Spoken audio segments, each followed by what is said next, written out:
Hello guys, आज हम explain करने वाले हैं एक बहुत ही शानदार फैंटेसी एक्शन सीरीज को जिसका नाम है वन पीस, जो काफी ट्रेंडिंग में है और फैंस इसका सालों से बेसब्री के साथ इंतजार कर रहे थे। और मुझे उम्मीद है कि ये शानदार सीरीज आपको भी काफी पसंद आने वाली है, क्योंकि पर्सनली ये मुझे भी काफी अच्छी लगी है। और इस सीरीज में ऐसा क्या है जिसके लिए लोग सालों से इंतजार कर रहे थे, जैसे मानो कि कोई सपना सच हो गया हो। और ये ज़ोरो अपने साथ 3 तलवारें क्यों रखता है और तीसरी तलवार कैसे पकड़ता है, चलिए पता लगाते हैं। इस सीरीज के पहले एपिसोड में हमें बताया जाता है कि इन लुटेरों को अपनी जिंदगी में चाहिए आजादी और एडवेंचर। और फिर 22 साल पहले हम देखते हैं कि नौसेना के एक बहुत ही बड़े अधिकारी जिनका नाम गार्प है, वो बताते हैं कि ये लुटेरे अभिशाप हैं, इसीलिए अब नौसेना ने इन लुटेरों के बादशाह को पकड़ा है जिसका नाम है गोल्ड रोजर। और आज इसे सबके सामने मौत की सजा दी जाएगी ताकि इसका अंजाम देखकर अब कोई भी लुटेरा बनने की कोशिश ना करे। पर तभी भीड़ में मौजूद सभी लोग गोल्ड रोजर से पूछने लगते हैं कि तुम्हारा बेशुमार खजाना कहाँ छिपा है, जिस पर गोल्ड रोजर कहता है कि मेरा खजाना समुद्र में छिपा है, इसीलिए आजाद हो जाओ और समुद्र में जाओ और मेरा खजाना ढूंढ कर दिखाओ। तभी गोल्ड रोजर को मार दिया जाता है, लेकिन फिर भी ये लोग गोल्ड रोजर का खजाना ढूंढने के लिए समुद्र की तरफ जाने लगते हैं। और अब एक लुटेरे गोल्ड रोजर को मारने से हजारों नए लुटेरे और पैदा हो जाते हैं। और फिर इसके सालों बाद हम एक लोफी नाम के लड़के को देखते हैं जो अकेले ही एक छोटी सी नाव पर गोल्ड रोजर के खजाने को ढूंढने के लिए निकला है।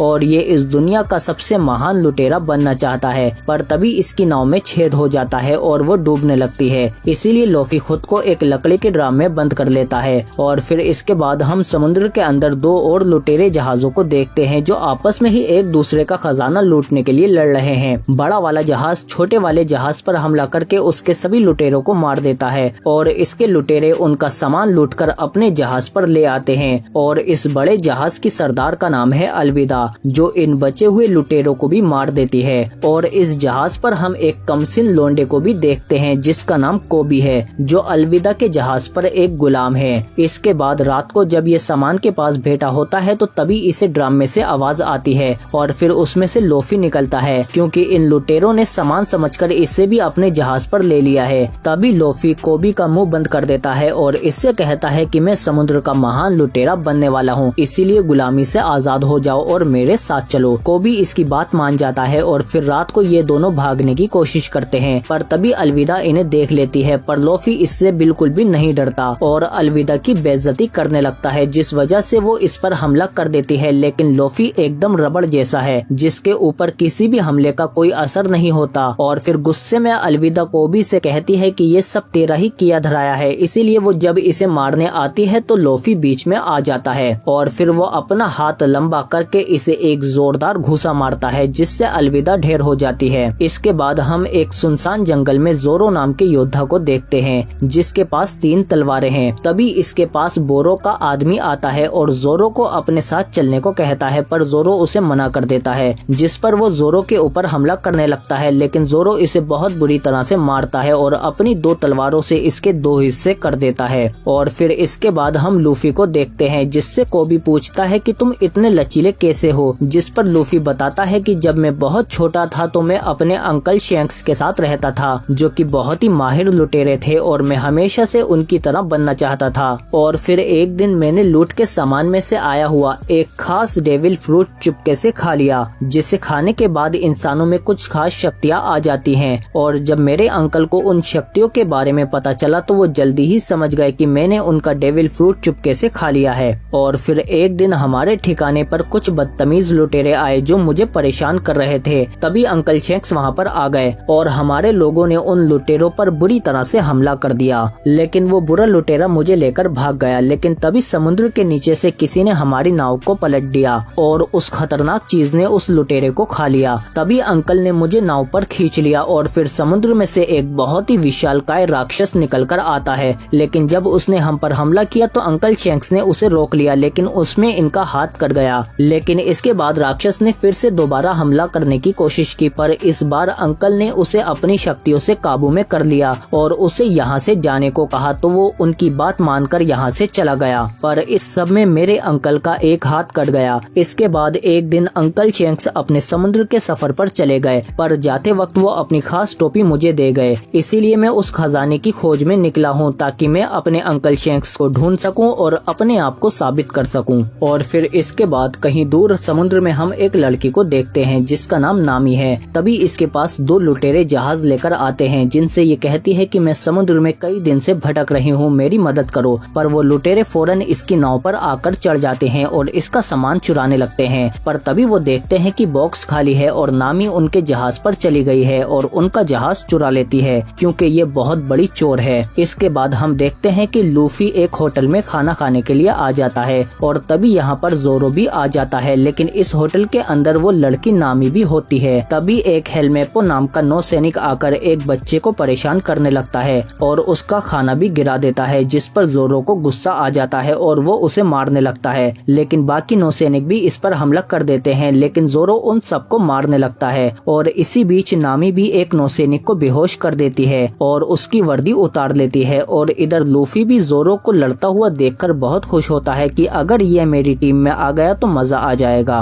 लेकिन तभी हेलमेपो जोरो से कहता है कि मुझे छोड़ दो, मेरे पापा तुम्हें बदले में बहुत पैसे देंगे, जिस पर जोरो मान जाता है। लेकिन जब ये इसके पापा के पास आता है तो वो नौसेना के कैप्टन होते हैं जिसका नाम कैप्टन मॉर्गन है और ये जोरो को गिरफ्तार करवाकर उसे 7 दिन के लिए मैदान में बांध देते हैं। लेकिन कुछ देर बाद नीचे से लूफी भी आ जाता है क्योंकि वो यहाँ पर वन पीस यानी गोल्ड रोजर के खजाने का नक्शा ढूंढने के लिए आया है। पर वो जोरो को देखकर कहता है कि अरे तुम तो वही बार वाले हो। इसीलिए लूफी इसे आजाद करके यहाँ से नक्शा ढूंढने के लिए चला जाता है। और यहाँ पर नीचे तहखाने में हम नामी को देखते हैं क्योंकि ये भी उसी खजाने के नक्शे को ढूंढ रही है और इसे पता चलता है कि वो कैप्टन मॉर्गन के ही कमरे में है। तभी इसकी पोल खुल जाती है, लेकिन ये इन दोनों को मारकर बेहोश कर देती है। तभी यहाँ पर लूफी भी आ जाता है जो कहता है कि मुझे भी पता चल गया कि नक्शा कहाँ पर है। इसीलिए ये दोनों उस नक्शे को ढूंढने के लिए कैप्टन मॉर्गन की ऑफिस की तरफ जाने लगते हैं। पर तभी इन्हें बाहर कैप्टन मॉर्गन मिल जाते हैं, लेकिन नामी उससे बातों में उलझा लेती है जिस वजह से वो यहाँ से चले जाते हैं और उसके कमरे की चाबी भी नामी चुरा लेती है। इसके बाद ये दोनों चुपके से इनके कमरे के अंदर घुस जाते हैं और जल्दी ही इन्हें वो तिजोरी भी मिल जाती है जिसके अंदर वो नक्शा रखा हुआ है। तभी कैप्टन मॉर्गन को भी पता चल जाता है, इसीलिए वो दरवाजा तोड़ने लगता है। इसीलिए लूफी उस पूरी तिजोरी को लेकर नामी के साथ बाहर कूद जाता है, लेकिन तभी चारों तरफ से नौसैनिक इन्हें घेर लेते हैं। लेकिन ये दोनों जमकर उन्हें मारने लगते हैं और अकेले ही सबका मुकाबला करते हैं। इसी बीच जोरो भी इनकी लड़ाई में आ जाता है और इनकी मदद करने लगता है। तभी यहाँ पर कैप्टन मॉर्गन भी आ जाता है जो कि बहुत ही ताकतवर है और वो इन दोनों को बुरी तरह से मारने लगता है। और इधर नामी बाकी नौसैनिकों से लड़ रही होती है और ये दोनों कैप्टन मॉर्गन को हराने की कोशिश करते हैं, पर कैप्टन मॉर्गन इन दोनों से ज्यादा ताकतवर था। इसीलिए जोरो अपनी तीसरी तलवार भी निकाल लेता है और लूफी कहता है तो ओ ये तीसरी तलवार ऐसे पकड़ता है। इसके बाद जोरो कैप्टन मॉर्गन पर एक जोरदार हमला करता है और जल्दी ही उसे अपनी तलवार पर ले लेता है और फिर लूफी एक जोरदार किक मारकर कैप्टन मॉर्गन को बेहोश कर देता है। इसके बाद ये तीनों उस नक्शे वाली तिजोरी को लेकर यहाँ से अपनी नाव पर चले जाते हैं। तभी इनके पास कोबी आ जाता है, पर वो इनके साथ नहीं जाता बल्कि वो कहता है कि मेरा बचपन से सपना है कि मैं एक नौसैनिक बनकर लोगों की मदद करना चाहता हूँ, इसीलिए मैं तुम्हारे साथ नहीं जाऊंगा।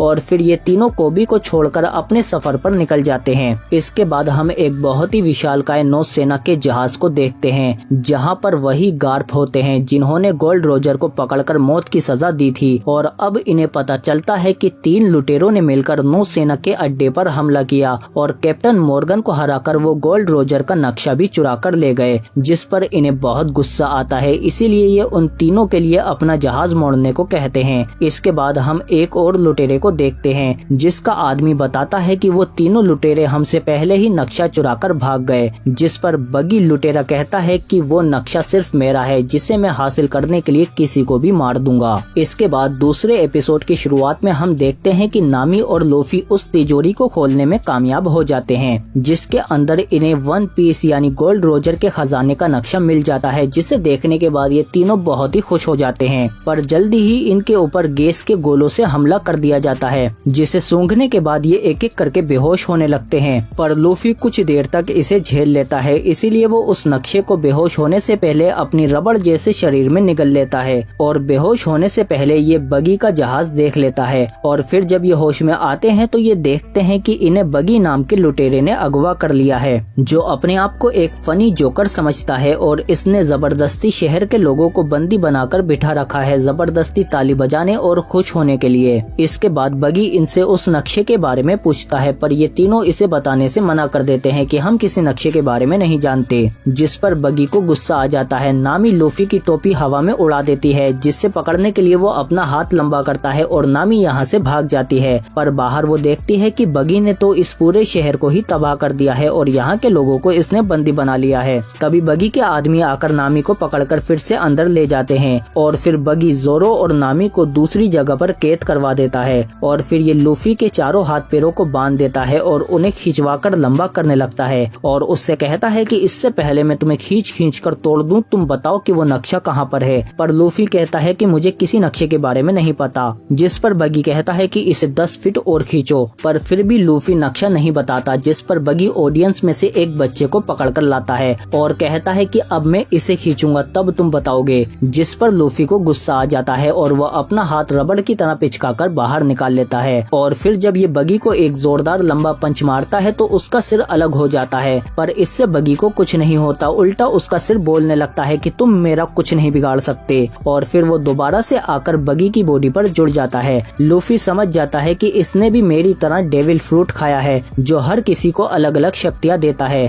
बगी की पावर है कि उसके शरीर को कोई भी काट नहीं सकता, उसका शरीर अलग अलग टुकड़ों में होने के बाद भी दोबारा से जुड़ जाएगा। और ये अपने हाथ को गायब करके लूफी के पीछे ले जाकर वही गैस का गोला छोड़ देता है और उसे बेहोश कर देता है। और इधर हम देखते हैं कि गार्प कैप्टन मॉर्गन के ठिकाने पर आते हैं और हमें पता चलता है कि कोबी भी अब एक नौसैनिक बन चुका है। लेकिन गार्प को इस पर शक हो जाता है और वो कोबी को अकेले में ले जाते हैं और उससे पूछताछ करते हैं कि तुम उस लुटेरे को जानते हो जिसने यहाँ पर हमला करके नक्शा चुराया है, जिस पर कोबी इन्हें सब कुछ बता देता है कि उसने मुझे अलविदा की गुलामी से आजाद कराया था, पर मैं उसके साथ नहीं गया, बल्कि मैं एक नौसैनिक बनना चाहता था, इसीलिए मैं यहाँ पर आकर नौसैनिक बन गया। इसीलिए सभी लुटेरों की तरह अब वो भी मेरा दुश्मन है। ये सुनकर गार्प खुश हो जाते हैं और लूफी का पता लगाने के लिए इसे अपने साथ चलने को कहते हैं। और इधर हम देखते हैं कि इस बार बगी ने लूफी को एक कांच के बक्से में बंद कर रखा है और उसमें पानी भरना शुरू कर दिया है, जिससे लूफी को बहुत तकलीफ हो रही है। लेकिन फिर भी वो नक्शे के बारे में नहीं बताता।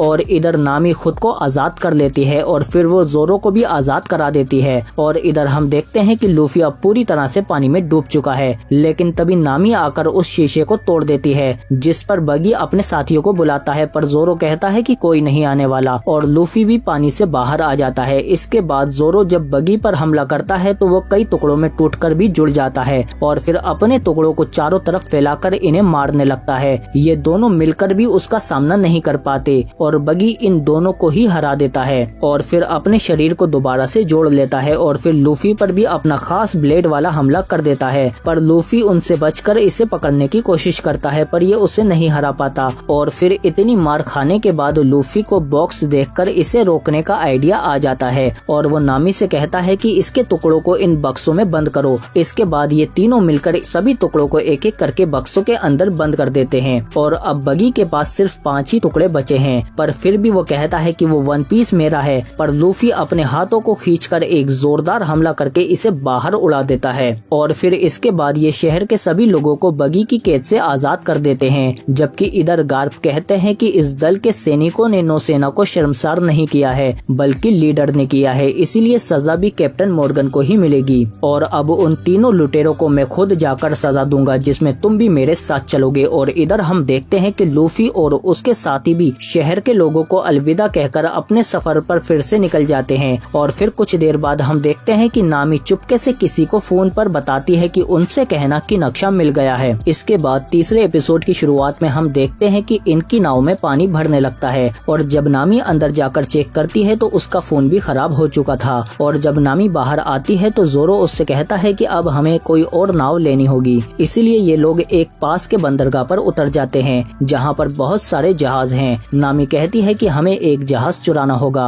पर लूफी कहता है कि हम अच्छे लुटेरे हैं, इसीलिए जहाज नहीं चुराएंगे। जिस पर नामी कहती है कि बिना पैसों के तुम्हें कौन जहाज देगा, पर लूफी कहता है कि देखती जाओ। तभी इन्हें एक बहुत ही शानदार जहाज दिखता है, जिसे देखकर लूफी कहता है कि हमें यही जहाज चाहिए। तभी इस पर मौजूद एक यूसुफ नाम का लड़का कहता है कि मैं इस जहाज की मालकिन को जानता हूँ, जिनका नाम काया है और वो बहुत ही अमीर हैं, ये पूरा बंदरगाह उन्हीं का है। इसके बाद यूसुफ इन तीनों को काया काया के पास ले जाता है, जिसे देखकर काया बहुत खुश हो जाती है। लेकिन इसका नौकर केल्डर इस पर बहुत गुस्सा करता है। लेकिन तभी काया कहती है कि आज मेरा बर्थडे है, इसीलिए तुम लोग खाना खाकर जाना। पर केल्डर अपने साथियों से कहता है कि उससे पहले इन्हें यहाँ के मुताबिक नए कपड़े पहनाओ। इसके बाद रात को जब ये लोग नए कपड़े पहनकर पार्टी में आते हैं तो यहाँ पर इन्हें काया का वकील भी मिलता है, जिसका काम काया की दौलत को सुरक्षित रखना है। और फिर खाने की टेबल पर लूफी काया से जहाज के बारे में पूछता है कि हमें वो जहाज चाहिए। लेकिन तभी काया की तबीयत बिगड़ने लगती है, क्योंकि अपने माँ बाप के मरने के बाद से ही ये लगातार बीमार रहती है, जिसके लिए एल्डर इसे एक नीला सूप पिलाता है। और फिर इसके बाद हमें पता चलता है कि वो नीला सूप एक जहर है, जिसे केल्डर हर रोज थोड़ा थोड़ा काया को पिला रहा है ताकि ये लगातार बीमार रहे और आखिर में मर जाए, जिसके बाद काया की सारी दौलत इसकी हो जाएगी। पर वकील को इस पर शक हो जाता है, इसीलिए जब वो रात को तहखाने में आता है तो यहाँ पर उसे केल्डर मिलता है, जिसके पास बहुत तेजी से गायब होकर दूसरी जगह पहुँचने की पावर्स हैं। और फिर केल्डर उस वकील को मार देता है जो इसके रास्ते का कांटा बना हुआ था।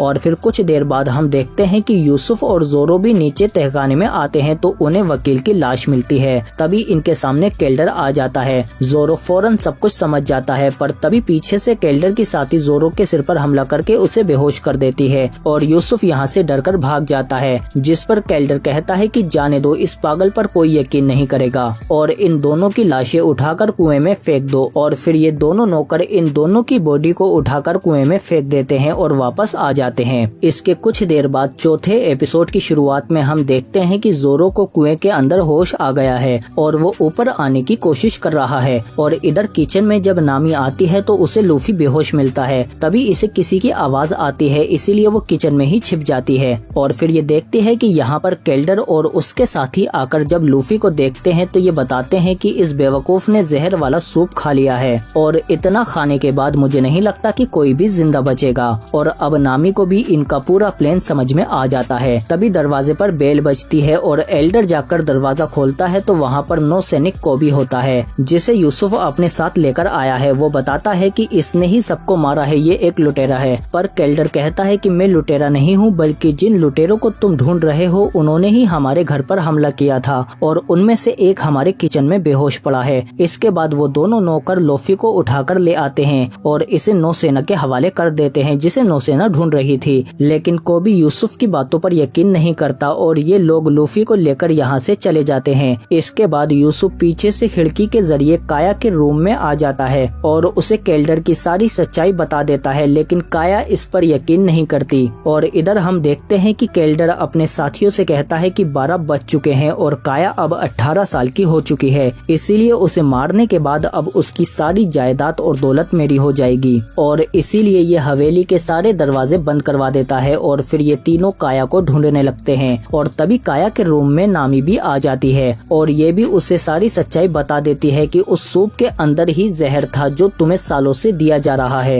और अब काया को यकीन हो जाता है। तभी इन्हें केल्डर की आवाज आती है तो ये तीनों यहाँ से भाग जाते हैं और एक खुफिया कमरे की तरफ जाने लगते हैं। पर केल्डर को भी इनका पता चल जाता है, लेकिन ये लोग उस खुफिया कमरे तक पहुँच जाते हैं। और इधर जोरो भी कुएं से बाहर आ जाता है और कोबी के पास लूफी को भी होश आ जाता है। तभी यहाँ पर जोरो भी आ जाता है और ये लोग बाकी नौसैनिकों को मारकर बेहोश कर देते हैं और ये कोबी को छोड़कर अपने साथियों को बचाने के लिए आ जाते हैं और एक दरवाजा खोलकर हवेली के अंदर घुस जाते हैं। और इधर केल्डर भी काया के उस खुफिया कमरे में आ जाता है और फिर इन दोनों को पकड़ लेता है। और इधर बाहर जोरो केल्डर के साथियों से लड़ने लगता है और अंदर केल्डर काया को मारने ही वाला होता है, पर तभी लोफी आकर उसका हाथ पकड़ लेता है। पर केल्डर बहुत तेज था, वो गायब होकर लोफी के हमलों से बच जाता है। और फिर केल्डर कहता है कि तुम अभी बच्चे हो और मैं एक जमाने से लुटेरा हूँ, और ये लूफी पर हमले करने लगता है। तभी लूफी शांत हो जाता है और अपनी आंखें बंद करके इसकी आहट को सुनने लगता है और मौका मिलते ही इसे एक जबरदस्त घूसा मारकर गिरा देता है और इससे कहता है कि अब तुम्हारा खेल खत्म हुआ।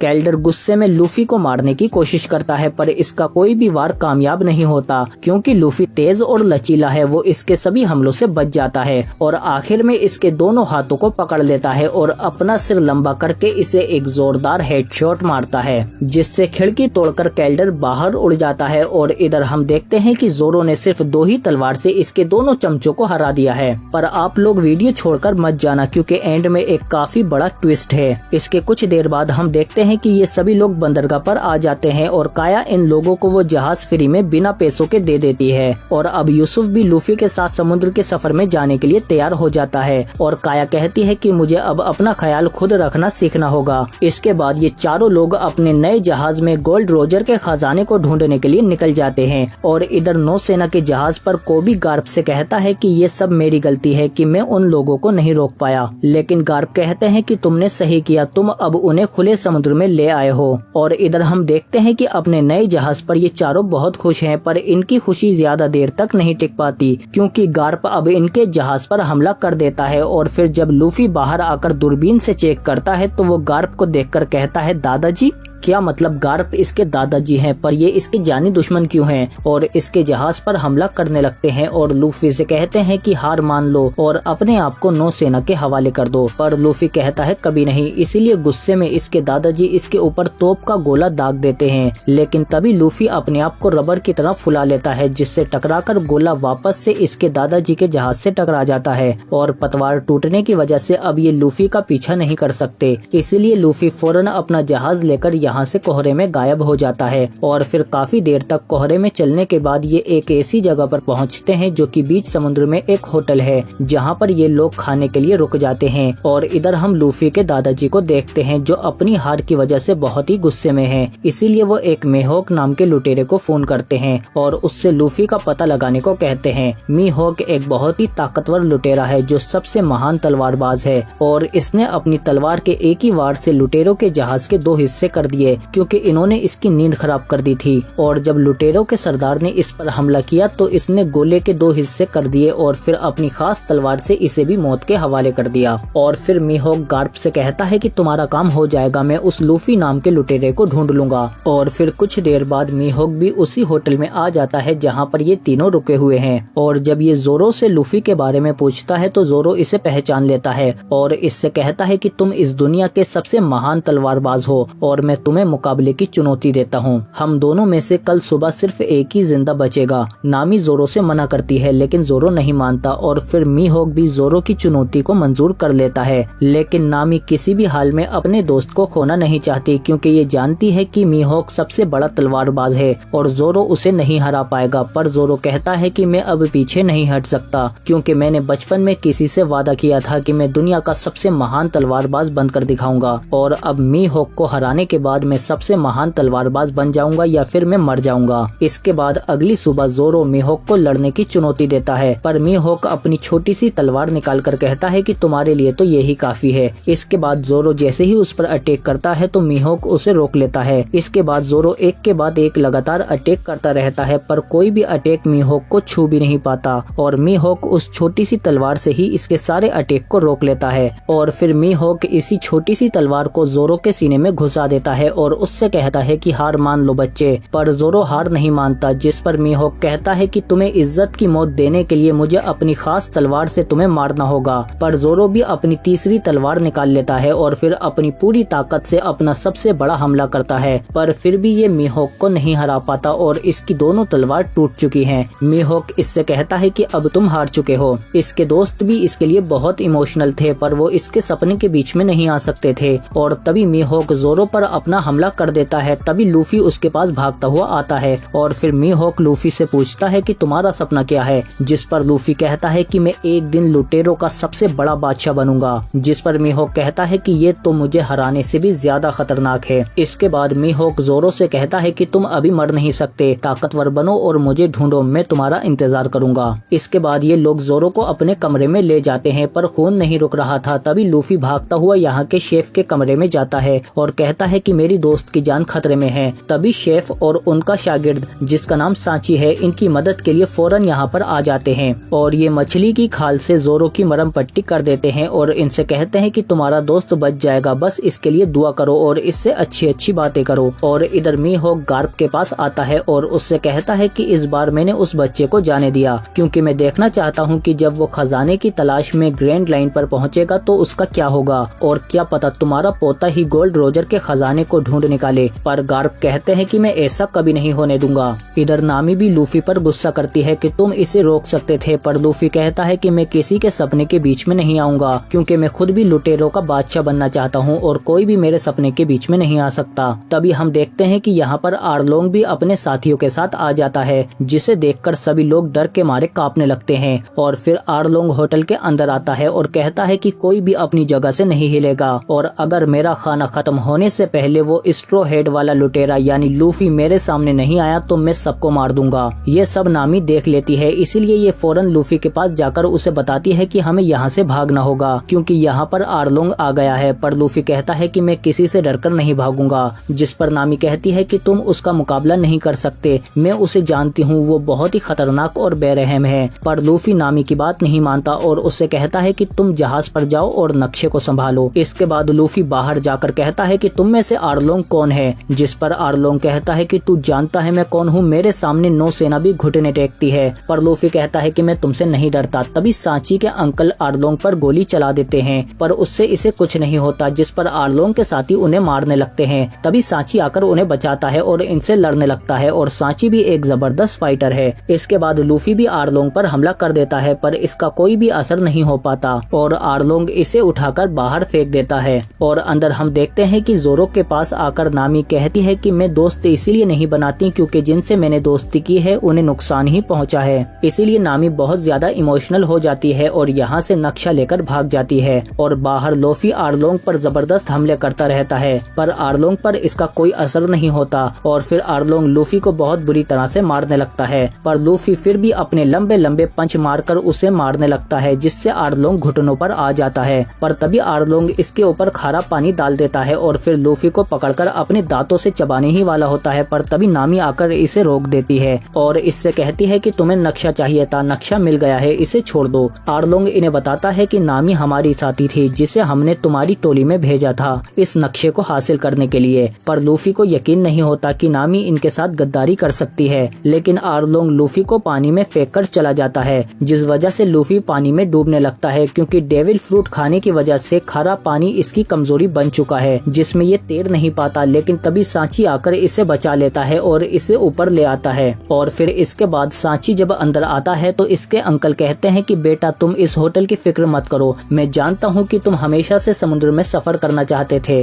तो जाओ और अपना सपना पूरा करो। जिस पर सांची मान जाता है क्योंकि इसके बचपन का सपना सच होने वाला था। और अंदर लूफी भी जोरो के पास आकर उससे कहता है कि दोस्त मैं अकेला हो गया हूँ और अब मुझे तुम्हारी मदद चाहिए, इसीलिए जल्दी उठ जाओ। और तभी हम देखते हैं कि जोरो तो पहले से ही होश में आ चुका था और फिर लूफी इसे सब कुछ बता देता है, जिस पर जोरो कहता है कि आज से मैं कसम खाता हूँ कि मैं आखिरी दम तक तुम्हारा साथ दूंगा। इसके बाद लूफी कहता है तो चलो अब हम सबसे पहले नामी को ढूंढते हैं और फिर ढूंढेंगे गोल्ड रोजर का खजाना। इसके बाद जब ये लोग अपने जहाज पर जा रहे होते हैं तो तभी इनके पास सांची भी आ जाता है, जो कहता है कि आज से मैं भी तुम्हारी टोली का हिस्सा हूँ, जिस पर लूफी बहुत खुश हो जाता है। और फिर ये सब लोग अपने सफर पर निकल जाते हैं नामी को ढूंढने के लिए, क्योंकि लूफी को यकीन नहीं होता कि उसकी दोस्त उसे धोखा दे देगी, उसकी कोई मजबूरी जरूर होगी। इसके बाद आर्लोंग के अड्डे पर हम नामी को देखते हैं, जहाँ पर नामी के साथ अच्छा बर्ताव नहीं होता। और फिर जब नामी एक खास जगह पर आती है तो वहाँ पर बहुत सारे नक्शे होते हैं जो नामी ने खुद ही बनाए थे।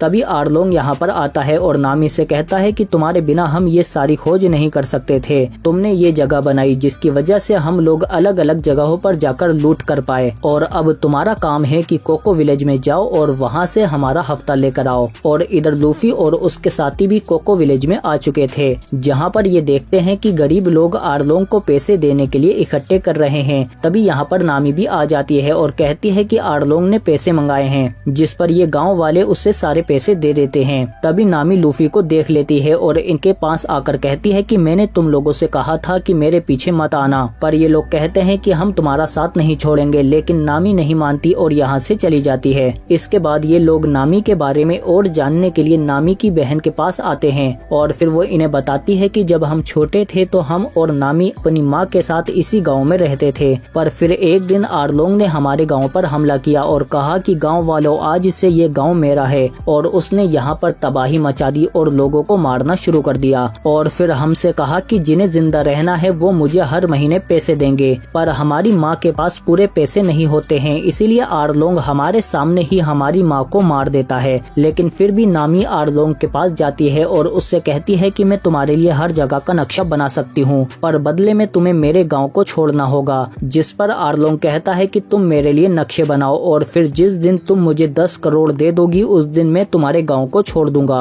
और फिर उस दिन से नामी आर्लोंग के लिए नक्शे बनाती है और बड़े होने के बाद लूटमार और चोरी करके पैसे इकट्ठे करने लगती है। नामी की सच्चाई जानने के बाद इसके दोस्त काफी दुखी हो जाते हैं, पर लूफी कहता है कि अब हम हर हाल में नामी को उससे आजाद कराएंगे। और इधर हम देखते हैं कि आर्लोंग के पास एक नौसैनिक आता है जो आर्लोंग से मिला हुआ है, जिसके जाने के बाद नामी आर्लोंग से कहती है कि तुम्हें अपना वादा याद है, अब उसे पूरा करने का वक्त आ गया है। मैं तुम्हें 10 करोड़ दूंगी और बदले में तुम मेरे गांव को छोड़ दोगे। जिस पर आर्लोंग कहता है कि जाओ पैसे लेकर आओ। इसके बाद हम देखते हैं कि नामी गांव में आकर अपनी माँ की कब्र में से वो पैसे निकाल लेती है। तभी यहाँ पर इसकी बहन भी आ जाती है और इतने पैसे देखकर वो भी सब कुछ समझ जाती है। पर तभी यहाँ पर वही नौसैनिक आ जाता है और कहता है कि हमें खबर मिली है कि तुम्हारे पास लूट के पैसे हैं, इसीलिए ये सारे पैसे ले लेते हैं। और नामी इन्हें रोकने की कोशिश करती है पर वो रोक नहीं पाती है और इसकी आंखों के सामने इसकी जिंदगी भर की सारी कमाई ये लोग ले जा रहे हैं जो इसने अपने गांव को बचाने के लिए इतने सालों से इकट्ठा की थी।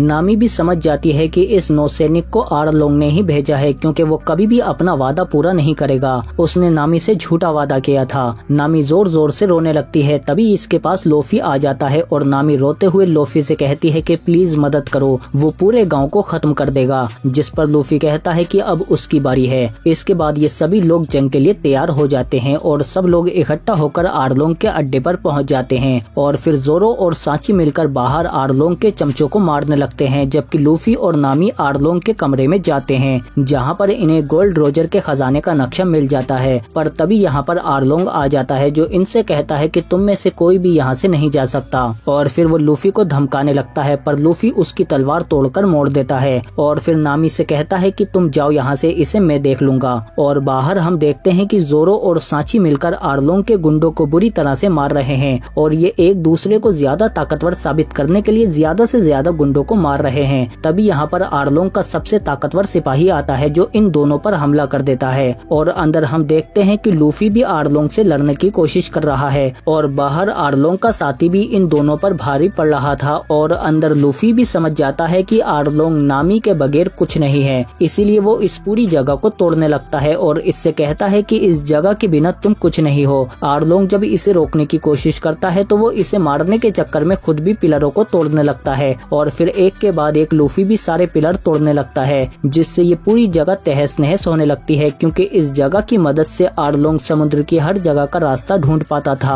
और अब लूफी अपनी टांग को लंबा करके छत तोड़ते हुए इस पूरी जगह को तोड़ देता है और बाहर लूफी के दोस्तों को भी इसकी फिक्र होने लगती है। पर लूफी आर्लोंग को भी अपनी लंबी लात से जमीन के नीचे धंसा देता है और नामी जब बाहर आती है तो ये सब देखते हैं कि ये पूरी जगह टूटकर मलबे के ढेर में बदल जाती है। पर तभी मलबे में से लूफी बाहर आता है और कहता है कि नामी तुम हमारी दोस्त हो और हमेशा हमारी टोली का हिस्सा रहोगी। और फिर इसके बाद जब ये लोग गाँव में जाते हैं तो गाँव वाले इनसे बहुत खुश होते हैं। पर तभी यहाँ पर लूफी के दादाजी नौसेना के साथ आ जाते हैं और इन सबको गिरफ्तार करने को कहते हैं, पर लूफी नहीं मानता, जिस पर दादाजी उसे बहुत बुरी तरह से मारने लगते हैं। और अब हमें पता चलता है कि दादाजी भी बहुत ताकतवर हैं, इनको हल्के में बिल्कुल नहीं लेना चाहिए क्योंकि ये लूफी को बहुत बुरी तरह से मार रहे हैं। और फिर ये लूफी से कहते हैं कि मैंने तुम्हें इससे बेहतर सिखाया था, जिसके बाद लूफी अपने हाथों को खींचकर एक फाइनल अटैक करता है, पर दादाजी इसे फिर से ढेर कर देते हैं और फिर इससे कहते हैं कि अब देखो नौसेना लुटेरों के साथ क्या करती है।